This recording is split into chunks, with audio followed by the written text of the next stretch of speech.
बिस्मिल्लाहिर्रहमानिर्रहीम। अस्सलाम वालेकुम। प्यारे बच्चों, आज हम इंशाया के बारे में थोड़ी बहुत जानकारी हासिल करेंगे। पहले इंशाया उर्दू की दीगर असनाफ की तरह इंशाया भी एक ख़ास सिनफ है। जिस तरह हमने ड्रामा, नावल वगैरह पढ़ा, दास्तान, इसी तरह इंशाया भी एक सनफ है उर्दू की। इंशाया से तकरीबन वही मुराद है जो लफ्ज़ ऐसे से मुराद है। जो अंग्रेज़ी में हम ऐसे लिखते हैं, ऐसे का नाम लेते हैं, जिसका माना है मज़मून, वही माना है इस इंशाया का। इसको मज़मून भी कहा जा सकता है। नावल और अफसाना की तरह इंशाया भी मगरबी अदब के असर से वजूद में आया, यानी ये भी मगरबी असर की देन है। इंशाया की कोई बंदी टिकी तारीफ नहीं है। इंशा परदाज की अपनी जहनी ऐजाद, ख्यालात की बुलंदी और ज़ाती तासुरात को फ़नी अंदाज में पेश करने का नाम इंशाया है।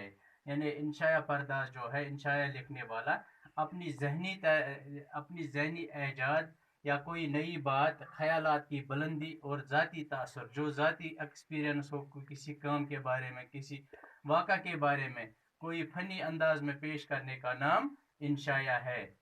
इंशाया का लिखने वाला इसका ख्याल रखता है कि इसमें इल्मियत या अफकार व मसाइल का बयान न सिर्फ तख्लीकी तौर पर हो, बल्कि उसकी इबारत अदबी चाशनी, शगुफ्तगी, तासुर और मिज़ाह से भरपूर होता, ताकि पढ़ने वाला इसे पढ़कर जहनी आसूदगी के साथ दिली खुशी भी महसूस करे।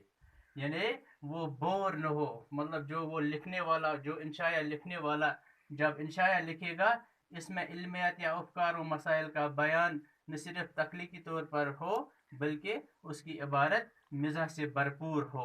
यानी पढ़ने वाला जहनी खुशी महसूस करे, दिली खुशी महसूस करे पढ़ते पढ़ते। इंशा परदाज का कमाल यह है कि वो आज़ाद ख्याली के साथ बात में बात पैदा करता हुआ अपने मजमून को नए नुक्ते नज़र और नई रोशनी के साथ दिलचस्प अंदाज में पेश करता है। यानी ये इसका कमाल होता है, इंशा परदाज का कमाल, कि वो बात में बात पैदा करता हुआ अपने मजमून को नई रोशनी के साथ दिलचस्प अंदाज में बयान करता है, पेश करता है। उर्दू अदब में इंशाया का आगाज़ सर सैयद के उन मज़ामीन से होता है जो उन्होंने अपने रिसाला, जिसका नाम था तहज़ीबुल इखलाक, में लिखे। इंशाया में मजहबी, समाजी, इखलाकी, इल्मी और सियासी गर्ज सब ही तरह के मज़ामीन लिखे जा सकते हैं। यानी मजहब पर भी इंशाया लिखा जा सकेगा, समाज पर भी, इखलाकियात पर भी, इल्मी और सियासत पर भी, सब मौजू पर मजमून लिखे जा सकते हैं। इंशाया निगार के लिए ज़रूरी है कि वो ज़ुबान व बयान पर पूरी कुदरत रखता हो। इसके लिए ज़रूरी है कि वो इसकी ज़ुबान व बयान पर पूरी दस्तरस हो, वरना इंशाया जिस खूबसूरत इबारत का नाम है, उसका हक वो अदा न कर सकेगा। फिर हक अदा न होगा अगर इसको ज़ुबान व बयान पर पूरी कुदरत न हासिल न हो। उर्दू इंशाया का मुस्तकबिल रोशन है।